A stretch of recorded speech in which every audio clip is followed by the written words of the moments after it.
हाँ जी, हाँ जी, हाँ जी, हाँ जी दोस्तों, सुस्वागतम आज का अपनी ऑडिट के सेशन में। सर अपन आज डिस्कस करने वाले सीए फाइनल ऑडिट की स्ट्रेटेजी क्या होनी चाहिए और अपन साथ में रेगुलर बैच के अंदर अपन कैसे कैसे उसको कवर करने वाले सीए फाइनल ऑडिट के बारे में जो भी चीज़ें हैं सब अपन आज जानने वाले, इंक्लूडिंग रेगुलर बैच में अपन कैसे कवरेज उसका करने वाले हैं। ठीक है ना सर? तो सर इतना आप ज्ञान बांटने आगे, पहले आपके बारे में थोड़ा बता दो। वैसे तो तुम सब जानते होंगे, फिर भी कुछ नालायक जो नहीं जानते उनके लिए मैं बता देता हूँ एक बार। सर मेरा नाम है CA Hemant Somani. I have secure all India rank 46 in CA final examination में मेरे ऑल इंडिया रैंक 46 थी।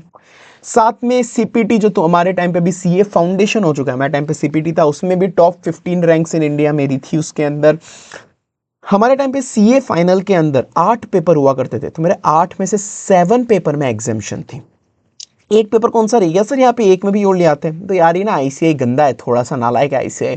देखो कॉस्टिंग पढ़ के आता है कोई बच्चा सीए इंटर से फाइनल में, तो कॉस्टिंग क्या होनी चाहिए? प्रैक्टिकल। मैं प्रैक्टिकल न्यूमेरिकल पढ़ के गया था।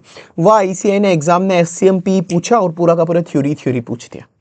भाई तुम पहले ही बता देते तुम थ्योरी पूछने वाले हो, मैं थ्योरी पढ़ के आ जाता। तुमने चीटिंग करी थी आईसीआई ने मेरे साथ, ठीक है, इसलिए एक पेपर रह गया। और बाकी साथ में आईसीआई विजार्ड एग्जाम्स होते हैं, आईआईटी गुवाहाटी टैलेंट सर्च, इसमें सब में मेरे बहुत सारी ऑल इंडिया रैंक्स थी ओवरऑल। ठीक है सर। और प्रोफेशनली सर मैं स्टैट्यूटरी ऑडिटर था पीडब्ल्यूसी के अंदर 3 साल तक। तो पीडब्ल्यूसी आप जानते होंगे, इट्स एन बिग फोर, जो पीडब्ल्यूसी, डिलॉयट, ईवाई, केपीएमजी वर्ल्ड की top 4 accounting and auditing firms है, तो उसमें मैं ऑडिटर था। साथ में बहुत सारी एमएनसीज में मैंने इंडिया में काम करा है फाइनेंस ऑडिट के अंदर, इंक्लूडिंग मैं इंटरनेशनली, मतलब मैं एनआरआई था, मैं बहुत सालों तक दुबई, अफ्रीका के अंदर भी मैं बहुत सालों तक काम करा है मैंने। वहाँ पे इंटरनेशनल ऑडिट्स भी करी, इंटरनेशनली फाइनेंस भी संभाला है मैंने। ठीक है ना? सो एनआरआई सर मिले आपको, ठीक है ना? उसके बाद अब कुछ हमारे बच्चे ऐसे थे जिनकी अचीवमेंट, स्टूडेंट्स की अचीवमेंट बहुत शॉर्ट ड्यूरेशन में हमारे AR 4, 6, 10, 14, 15, 16, 18, 20, 27, 29, अच्छी खासी लंबी लिस्ट है हमारे। ये ऑल इंडिया रैंक्स जो मेरे से ऑडिट पड़ी थी उन बच्चों की। ठीक है ना? नंबर्स भी बच्चों के 75 प्लस, बहुत सारे नंबर्स से नंबर्स अच्छे खासे आए हुए। तो ये है सर मेरे बारे में और हमारे कुछ स्टूडेंट्स के बारे के अंदर। ठीक है। सबसे पहले मैं आपको ऑडिट बताता हूँ सर। अब ऑडिट देखिए, ऑडिट की स्ट्रेटेजी देखते हैं अपन। ऑडिट में एक होता क्या है सर? ऑडिट नाम का जो शैतान बच्चा है ना ग्रुप 1 का, उसके साथ पता है दिक्कत क्या है? ऑडिट अगर आप केवल अंडरस्टैंडिंग करके चले जाओगे तो आपको मार्क्स नहीं मिलेगा। कुछ लोग बोलते हैं, वो अभी भी बोलते हैं, भाई मत मानना उनकी बात की, नहीं केवल समझ के चले जाओ एग्जाम में नहीं होगा भाई। रैंक्स आई हुई है मेरे बच्चों के, मेरे खुद के, अच्छे खासा तुम बात समझो यार। ठीक है, अंडरस्टैंडिंग से केवल कुछ काम नहीं चलता है, आपको रटना पड़ेगा। तो क्या केवल रट्टाफिकेशन, मेमोरी टेक्निक से सब कुछ रट के चले जाए, रट्टाफिकेशन, उससे मार्क्स मिल जाएंगे? नहीं, केवल रटने से भी मार्क्स नहीं मिलता है। तो ऑडिट के अंदर आपको ध्यान रखना पड़ेगा, आपको अंडरस्टैंडिंग भी पूरी की पूरी चाहिए। आपको पूरी फुल अंडरस्टैंडिंग करनी होगी, साथ में फुल रट्टाफिकेशन भी लेना होगा। मतलब दोनों के दोनों चाहिए होंगे ऑडिट में, केवल एक से काम नहीं बनता। अंडरस्टैंडिंग प्लस रट्टाफिकेशन दोनों, जो मेरी रेगुलर बैच के अंदर या एग्जाम ओरिएंटेड दोनों बैच में मेरी अप्रोच यही रहती है। मैं पूरा का पूरा याद भी कराता हूँ, पूरा का पूरा समझाता भी हूँ कि समझ भी लिया, याद भी हो गया, समझ लिए भी, याद भी हो गया। तो अपनी मेन अप्रोच यही होने वाली है, अंडरस्टैंडिंग, रट्टाफिकेशन, और यही आपको ऑडिट में करना है। सर रट्टाफिकेशन से मेरा मतलब है 100% ऑडिट ऐसे रटनी नहीं होती है। जो मेन कीवर्ड्स होते हैं ऑडिट के, कीवर्ड हो गए, हेडिंग्स हो गई, वो अपन को एग्जैक्ट लिख के आनी। अंदर का कंटेंट तो थोड़ा बहुत मन से ही लिख के आना पड़ेगा, वो कोई याद नहीं कर सकता। तो अपन जो याद करते हैं क्लास में भी, पूरे के पूरे जितने भी कीवर्ड्स है, मेन जितनी भी हेडिंग्स है, वो अपन क्लास में ही याद कर लेते हैं बहुत ही अच्छे से। ठीक है ना? बार बार याद करते। मेन अप्रोच ये होनी चाहिए ऑडिट की। ठीक है ना? बाकी चैप्टर वाइज अप्रोच भी अपन डिटेल डिस्कस करेंगे बाद में। मेन अप्रोच ये होनी चाहिए। और साथ में सर मेन चीज, ऑडिट से कभी टच नहीं छोड़ना होता है। हमेशा अपन को रिवाइज, ऑडिट को रिवाइज करना होता है। एक और चीज करनी होती है, रिवाइज करना होता है ऑडिट को। एक और चीज करनी होती है ऑडिट को रिवाइज करना होता है। ठीक है ना? और जब आपका रिवाइज हो जाए ऑडिट का, उसके बाद फाइनल एक चीज कर लेना सर, क्या? उस वक्त आप रिवाइज कर लेना ऑडिट को। तो रिवीजन ऑडिट के कंटिन्यूअस चाहिए। मैंने क्लास में सब कुछ याद करा दिया, सब कुछ हो गया, या तुमने खुद से याद करा, जो भी फिर मैं क्लास में करा देता हूँ ना कभी कभी, पर तुम भूल तो जाओगे ना यार। अपना तो बिल्कुल ही गजनी मेमोरी वाला दिमाग है, सब जानते हैं। 15 मिनट पढ़ी पुरानी चीज याद नहीं आती, आप कितना ही रटा लो, मतलब भूल जाते हो। मुझे पता है गजनी से ही बुरी हाल है तुम्हारी, तो ठीक है, गजनी का नाम भी क्यों बदनाम करना, तुम उससे भी बुरे हो। तो वो दिक्कत ही हो जाती है कि रिवाइज नहीं करते बच्चे, तो फिर धीरे धीरे भूलने लग जाते। फिर वापस से ऑडिट को ग्रिप में लाना बहुत मुश्किल पड़ जाता है। इसीलिए अपन क्लास में ही रिवाइज करते, जो अपन ने पढ़ा वापस रिवाइज कर रहे, जो पढ़ा वापस रिवाइज, वापस रिवाइज, वापस रिवाइज, क्लास के अंदर ही अपन कर लेते, रिवाइज रिवाइज रिवाइज रिवाइज। फिर एक घर जाके बस फाइनली तुमको एक रिवाइज और ले लेना। रोज का मैं बोल रहा हूँ ऑडिट को तुम केवल क्लास जो भी तुम देख रहे हो मेरी या किसी जो भी तुमको जो भी टीचर चल रहा है, कोई दिक्कत नहीं है, पर एक बार वो करो क्लास के अंदर। अपन तो क्लास में रिवाइज रिवाइज रिवाइज अच्छे से कराते, सब कुछ याद करा के समझा के भेजते घर पे, पर उसके बाद घर पे जाने के बाद रोज के 15 से 20 मिनट, ज़्यादा नहीं बोल रहा, 20 मिनट या 30 मिनट मैक्सिमम ले लो, इतना जो मैंने क्लास में पढ़ाया वो तुमको वापस से पढ़ना है क्लास में जाने के बाद, मतलब वापस घर पे जाने के बाद, और एक दिन पुराना वाला आपको पढ़ना है। बस रोज के 15 20 30 मिनट बोल रहा हूँ यार, फटाफट फटाफट पढ़ के निकालो ये सब इन डीप में, फटाफट फटाफट। ऑडिट से टच नहीं छोड़ना है, ये मेन ऑडिट की स्ट्रेटेजी होती है पढ़ने की, और अपन ऐसे ही करने वाले, ठीक है। बाकी तो तुमको मैं एक बार ओवरव्यू देता हूँ, जैसे ऐसे चैप्टर नंबर 1 से 11 है आईसीआई के स्टैंडर्ड ऑन ऑडिटिंग, और ये कुछ इंगेजमेंट स्टैंडर्ड है, engagement standard SQC, standard on assurance engagement, review engagement SQC, ये चैप्टर नंबर 1 to 11 है। ये आईसीआई अकेला 50 मार्क्स और आधी बार 50 मार्क्स से ज़्यादा के भी पूछ लेता है। इस पे सबसे मेन फोकस होना चाहिए अपना, डिटेल के अंदर पढ़ना है, बिल्कुल डीप में। आईसीआई इधर से एमसीक्यू भी बहुत अच्छा घुमाता है, तो इसको अपन बहुत डिटेल में पढ़ेंगे, ये मेन चाहिए। फिर 2 चैप्टर है सर, एक डिजिटल ऑडिट और एक ईएसजी ऑडिट, जो नए जोड़े हुए, अब तो फिर भी पुराने हो गए। इनसे आईसीआई का फिक्स है 5-6 मार्क्स के क्वेश्चन आने ही आने, फिक्स है, आईसीआई खुद बोलता है कि हम पूछेंगे। Digital audit chapter number 12, ESG audit chapter number 18, ये एक लेना ही लेना है। प्रोफेशनल एथिक्स सर 20 मार्क्स का आना बहुत ही अच्छा स्कोरिंग चैप्टर है, जो अपन बहुत अच्छे से पढ़ते हैं। तो ये डिजिटल ऑडिट है ना, डिजिटल ऑडिट को पता है कैसे पढ़ना है, इसको मेन अपन को याद करने पे फोकस रखना है। समझना तो देखो सबको समझना तो है ही, ओवरव्यू सबको लेना अपन समझेंगे, पर मेन इसका फोकस होता है याद करने पे। ऐसा चैप्टर है, आईटी टाइप का चैप्टर है, इंफॉर्मेशन टेक्नोलॉजी टाइप का, ठीक है। समझेंगे अपन क्लास में बिल्कुल अच्छे से, कोई टेंशन नहीं, ये सब समझेंगे, पर मैं एग्जाम की अगर बात करूँ तो मेन इसमें याद करके जाना पड़ेगा। ईएसजी की बात करें तो ईएसजी के अंदर, ईएसजी की अगर अपन बात करें तो ईएसजी के अंदर अंडरस्टैंडिंग भी लेनी पड़ेगी, प्लस रट्टाफिकेशन भी लेना पड़ेगा, दोनों लेना। और सर ये अपन प्रोफेशनल एथिक्स की बात करें, इसमें तो रटने की कोई बात नहीं है। प्रोफेशनल एथिक्स में सब कुछ अच्छे से समझना पड़ेगा, सब कुछ अच्छे से समझना पड़ेगा, बिल्कुल डिटेल में अंडरस्टैंडिंग चाहिए, जो अपन लेंगे क्लास में। उसके बस क्लोज नंबर याद करने वो अपन करेंगे, ठीक है। और बाकी जो रिमेनिंग चैप्टर है, वो रिमेनिंग चैप्टर 20 मार्क्स के आते हैं, इसको अपन थोड़ा बहुत अच्छे से समझेंगे, और बाकी जो भी क्वेश्चन बैंक है वो अच्छे से रट लेंगे, पूरी की पूरी रट लेंगे। तो ये एक बेसिक ओवरव्यू है, ठीक है। तो तुमको समझ में आ गया होगा जो टॉप कैटेगरी है चैप्टर नंबर 1 से 11 में है, फिर डिजिटल ऑडिट, ईएसजी ऑडिट और ये प्रोफेशनल एथिक्स। बाकी बचे हुए केवल 20 मार्क्स के चैप्टर, इतने सारे चैप्टर केवल 20 मार्क्स के बचे हुए, ठीक है ना, 20 से 30 मार्क्स, लगभग 20 मार्क्स ही। तो ये अपनी on an average general strategy होती है। उस हिसाब से एबीसी एनालिसिस ये रहा। जनरली मैं कभी फोकस नहीं करता एबीसी एनालिसिस स्टूडेंट करे, पर अगर कुछ बच्चे मानते नहीं है तो भी, क्योंकि ऐसे कहीं से भी एमसीक्यू पूछ लेता तो नहीं करता, स्क्रीनशॉट ले लो, ठीक है। तो अपनी सर क्लास में भी यही स्ट्रेटेजी होने वाली है, क्लास में भी, कि अपन क्या करेंगे, 100% कवरेज लेंगे, बिल्कुल 100%। अब मैंने बोला केवल समझने से कुछ नहीं होता, रटना भी पड़ेगा, तो अपन अंडरस्टैंडिंग भी लेंगे, रट्टाफिकेशन भी लेंगे। क्लास में ही मैं सब कुछ याद करा के छोड़ूंगा, वो मेरी जिम्मेदारी है, ठीक है ना। अंडरस्टैंडिंग रट्टाफिकेशन प्रॉपर कॉम्बो आपको मिलने वाला है। साथ में 100% कवरेज में अपन कॉन्सेप्ट 100% लेंगे, क्वेश्चंस भी सारे के सारे करेंगे, एमसीक्यू भी सॉल्व करेंगे। तो ये अपनी अप्रोच होने वाली है। इन सब के बाद भी मैं आपको छोड़ूंगा नहीं, टेस्ट सीरीज आपकी कंटिन्यूस रहती रहेगी। वीकली आपको कुछ टेस्ट मिलेंगे, जो वीकली टेस्ट आपको खुद को घर पे देने हैं सिंसियरली, और आपको ही इवैल्यूएट करना है। पर उसके अलावा कुछ 50% सिलेबस वाले टेस्ट और फुल सिलेबस टेस्ट मिलेंगे हमारी तरफ से, वो आपको इवैल्यूएट होंगे हमारी तरफ से, कि आप लिखो और हमको अब भेजो, चेक करके आपको फ्री में टेस्ट सीरीज इवैल्यूएट करके मिलेगी। 2-3 टेस्ट जो भी आपको मिलेंगे, तो आपको टेस्ट सीरीज राइटिंग प्रैक्टिस भी आपकी हमारी तरफ से हो जाएगी, तो आपको सब कुछ मिल जाएगा, इसके अलावा कुछ भी करने की जरूरत नहीं, ठीक है। समझ गए होंगे तुम। और क्लास में मैंने आपको बताया मेरी एक अप्रोच होती है रिवीजन रिवीजन रिवीजन में बार बार रिवाइज कराता हूँ।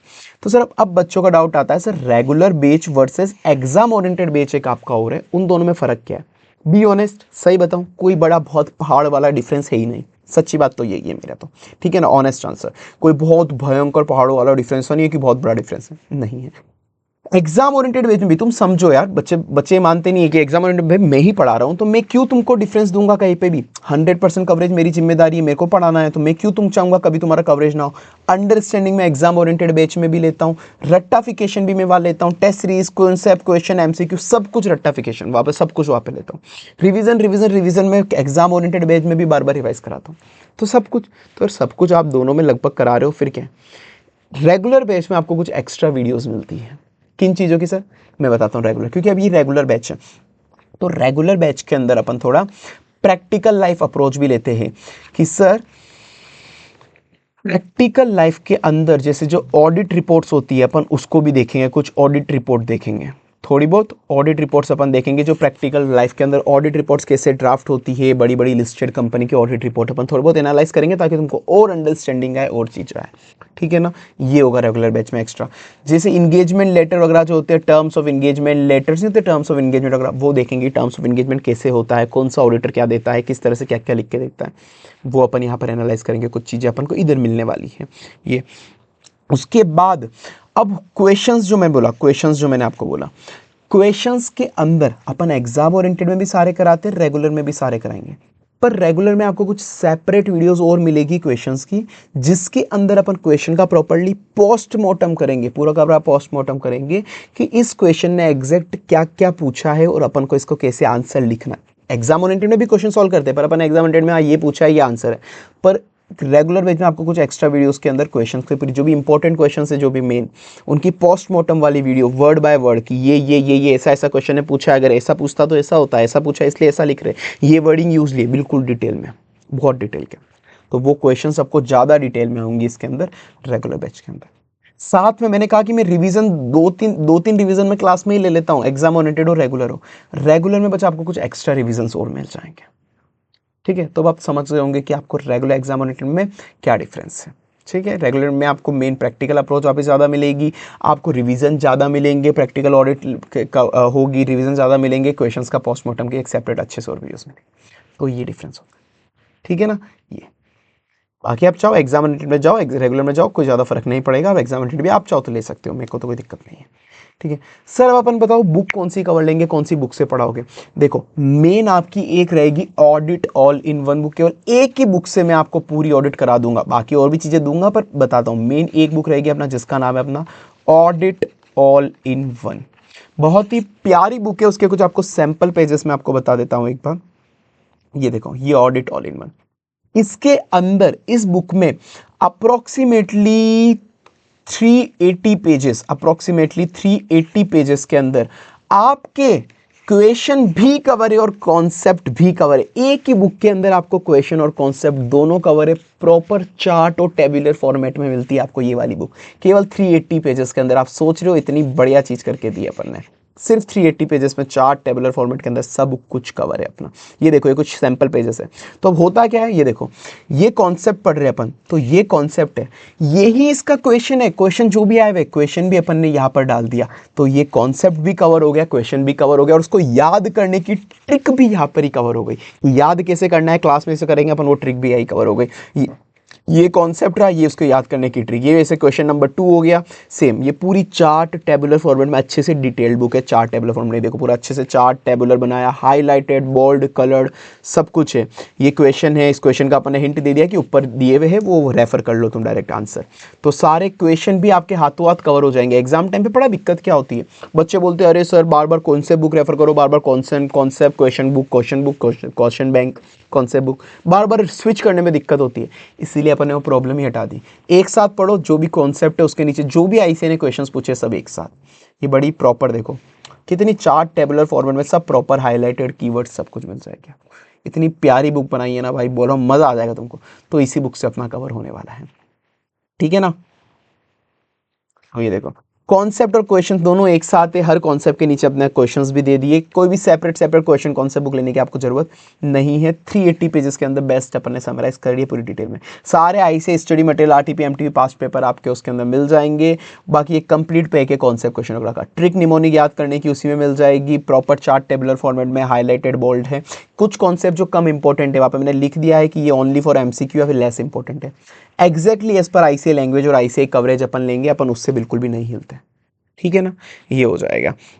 इवन स्टैंडर्ड ऑन ऑडिटिंग कुछ आईसीआई के ऐसे जो आईसीआई मॉड्यूल के अंदर पूरे नहीं दिए हुए हैं स्टैंडर्ड ऑडिटिंग, फिर भी आईसीआई उनसे क्वेश्चन पूछ लेता है, तो मैंने वो कॉन्सेप्ट भी उधर डाल दिए, वो कॉन्सेप्ट भी उधर डाल दिए। तो सर अब आप देखो ये मेन बुक मिल गई, पर आपको फिर भी मैं 3 बुक दूंगा। एक होता है audit all in one book, जो आपकी मेन बुक रहेगी एग्जाम टाइम पे। मैं नहीं चाहता आप और कोई भी बाकी की 2 बुक रेफर करो, मेन आपको यही रेफर करनी है एग्जाम टाइम पे, बस काम खत्म। पर क्योंकि अपन क्लास में डिटेल में पढ़ेंगे, तो एक एमसीक्यू समरी बुकलेट आपको मिलेगी कि एमसीक्यू की समरी दे रखी है। मैंने पूरे पूरे एमसीक्यू नहीं दिए कि तुम पागल हो जाओ 2-2 3-3 पेज के पढ़ के, कुछ कुछ दे दिए तुम्हारे प्रैक्टिस के लिए, बाकी तुम पागल हो जाओ तो 2-2 3-3 पेज के एमसीक्यू पढ़ते। इसलिए उनकी मैंने समरी करके दे दी कि समरी एमसीक्यू बुकलेट, कि भाई इतना बड़ा बड़ा एमसीक्यू है तो उसका मेन क्रक्स क्या होगा, मेन क्रक्स 2-3 लाइन में समराइज करके दे दिया, बेस्ट है। जितनी भी टाइम न्यूमेरिकल लिमिट है वो मैंने उधर ही समराइज करके दे दी, तो तुम्हारे लिए सब कुछ ये बेस्ट होने वाली है एमसीक्यू बुकलेट। एक सेपरेट क्वेश्चन बैंक भी दे दूंगा।